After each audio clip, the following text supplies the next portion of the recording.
'Cause tramps like us, baby, we were born to run. Who is born to run? Who will be the next president of the United States? Jordan Sekelo is with us, the director of policy with the American Center of Law and Justice, wrote in the Washington Post recently. Thanks for being available. Hey, thanks, Michael. We have Mitt Romney in the state today, obviously with a Michigan connection. His father was the governor here. What are his chances of first winning the nomination and second winning the presidency? Yeah, sure. I worked for Governor Romney's campaign back in 2008, and it was always fun to be in Michigan because the groundswell support. It was it was a tough campaign in 2008 for Governor Romney because there were high hopes, and they got a bit derailed early on in the campaign in places like Iowa and then New Hampshire and in Florida. But Michigan was good to Mitt Romney. I suspect it would be again and will be again. I think we're at a point right now, Michael, where we just look at the field. Though there's been a lot of criticism of Mitt Romney, and I was waiting for one of these big names to jump in to really take him on.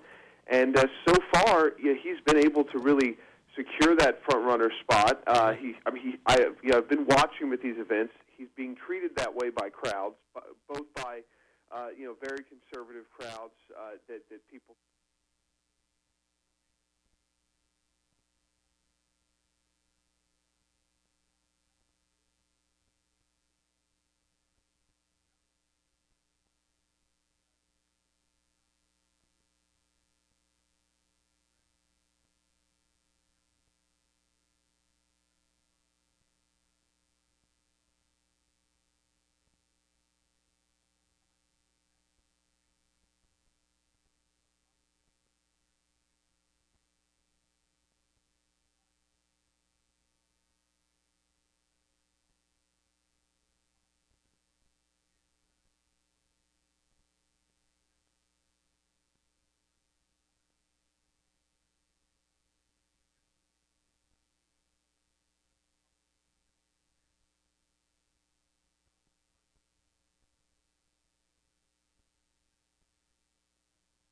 He's going to continue to do well in those polls, and because he's the one with a name ID, he's the one that when they do those matchups versus Obama, and we saw that the last couple of days, he's going to one that the polls will point to as someone who could actually beat President Obama. And some of that's because, listen, these other candidates don't have the money yet to spend to get their name out past early primary voters.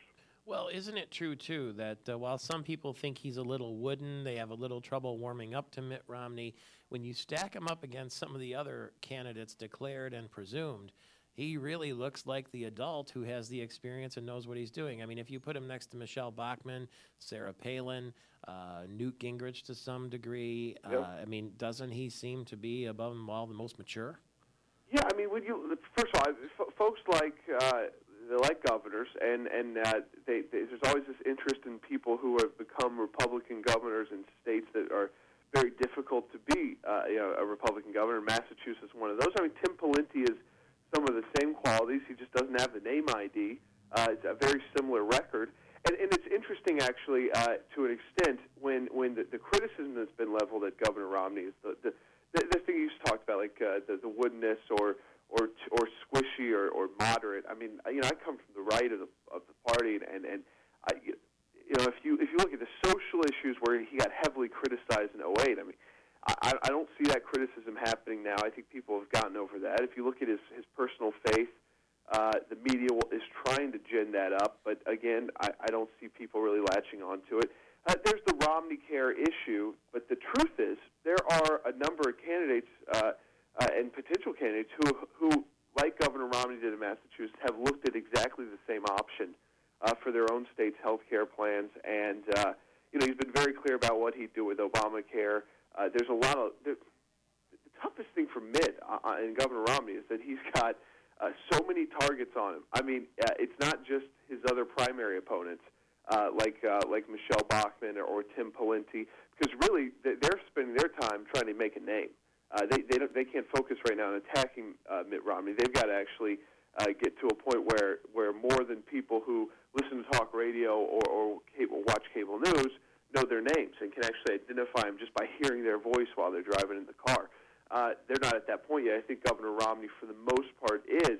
And the key for him, I think just to continue on course, to talk about his message. The targets are there; people are going to go after him. But and I think that's because he's a very solid candidate. He certainly. Last time I talked to him live on a program, I'd said, it just looks like this. You're the person that President Obama's team really doesn't want to run against. You're the one they don't want to go. They have to campaign against. If New Jersey Governor Chris Christie gets in, is that a game changer?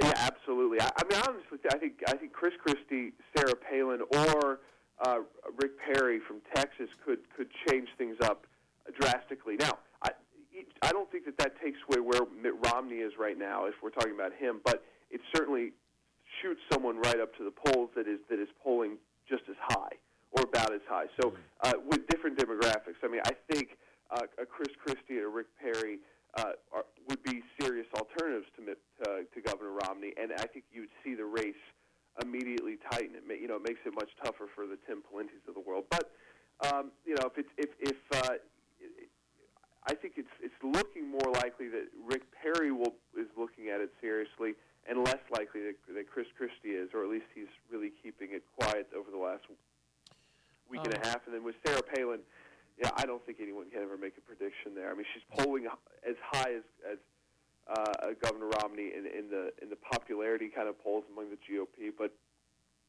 in the general election matchup, it would be very difficult. So I'm not sure if she'd be prepared to do it. Let me ask you quickly, if you can answer in less than a minute, the criticism around Michigan of Governor Romney by Democrats and by Thaddeus McCotter, who's thinking of running for president as well, the congressman, is that they all point to that op-ed piece that Governor Romney wrote in the New York Times that said, "Let Detroit go bankrupt," in referring to the auto companies. How would you answer that if you were Mitt Romney when it comes around now to Michigan? Yeah, well, I think you're already seeing the criticism of the bailouts. And the President Obama, I know it's tougher in Michigan than any other place in the country, but President Obama is getting beat over the head right now with the auto bailouts, and because I think honestly, and I'll just answer it quickly, by the time we get to the 2012 general election, Obama versus question mark, let's say it's Obama versus Romney, the people of Detroit are going to see, and a lot of these companies are going to see, if these were not long-term fixes, that this was short-term. Wow, that's a sobering thought, to be sure. And so some people can make the argument that maybe that they should have let Chrysler and General Motors go bankrupt and rebuild that way instead of through the government bailout? Yeah, I think so. I mean, I think honestly so, and I think that's specifically the theme that the American people have latched onto, or at least let private investors and the market handle the situation and come in. Fascinating. I hope we can talk again sometime. Jordan Sekalo, the director of the policy with the American Center for Law and Justice. He's in Washington, D.C., and obviously very close to Governor Mitt Romney. Thank you for the chat this morning.